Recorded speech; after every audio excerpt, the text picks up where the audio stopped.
After a pandemic pause, San Diego's massive and beloved Pride Parade will be back in person this July, attracting hundreds of thousands of people from all over the world. Welcome back. I'm Carlo Cicchetto. I'm Marcella Lee. The beginnings of San Diego Pride, though, nearly 50 years ago, were much simpler. CBS 8's Richard Allen takes a look back at San Diego's first Pride Parade, as well as the powerhouse community organization that San Diego Pride has now become. Well, that's right. What eventually became San Diego Pride had its start at this house in Golden Hill. A small and dedicated group of activists came together to plan what was then called Gay Pride Day, which has grown over the years into San Diego's largest civic event. Sometimes I stop and look back and think that was pretty amazing. Almost half a century ago, San Diegan Jerry Dilno helped organize San Diego's first officially permitted Pride Parade in 1975. We just, flew by the seat of our pants. Following the Stonewall riots in New York in 1969, which gave birth to the modern gay liberation movement, pride marches began to sprout up in other major cities during the early 70s.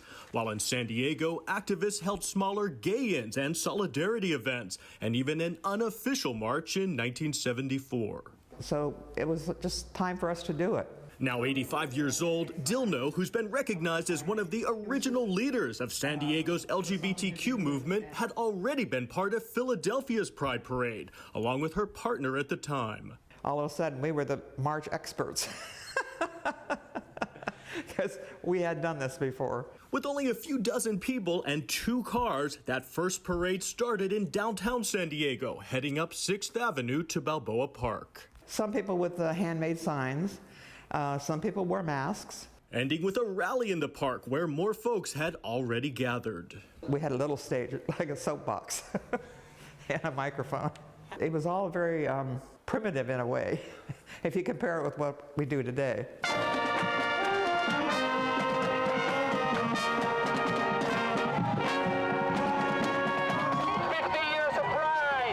Growing over the decades into a massive 3-day event with a rally, parade, and festival, attracting hundreds of thousands of people. So this is the very first Pride budget. Fernando Lopez is executive director of San Diego Pride, which began with a few $100s and now operates with a multi-million-dollar budget. Over the years, slowly but surely evolved into this, parade. As the marches and rallies have expanded over the years, now beginning in the heart of Hillcrest and ending in Balboa Park, so has San Diego's Pride organization, creating far more than the parade, which in 2019 broke records with an estimated 360,000 people. Now, San Diego Pride is one of the largest prides in the world, the most philanthropic pride in the world. Sponsoring more than 36 different programs and producing some 175 events year-round, serving the entire LGBTQ+ community. We even have an interfaith program and all these arts and music programs. We have a youth marching band.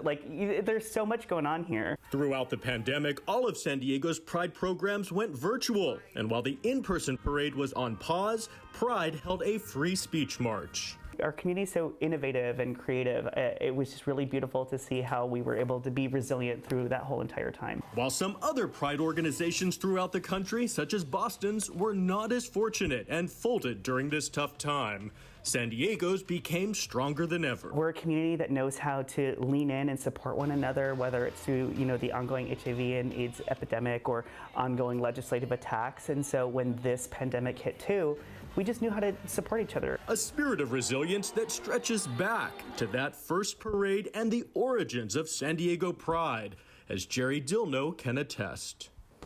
We have done ourselves proud now. Richard Allen, CBS 8. So happy we're going to be in person again this year. We were fortunate enough, CBS 8, to participate in the last 2 before the pandemic. We want to get that back out there again and be a part of it once again. Going bigger this year, and what a great look back from 50 years ago to see how it started and just how much progress has been made and still work to be done, of course. A good history right there. Great story, Richard Allen, and contributed by Brian Kugler, a producer here. They worked together hard on that story. Great team effort.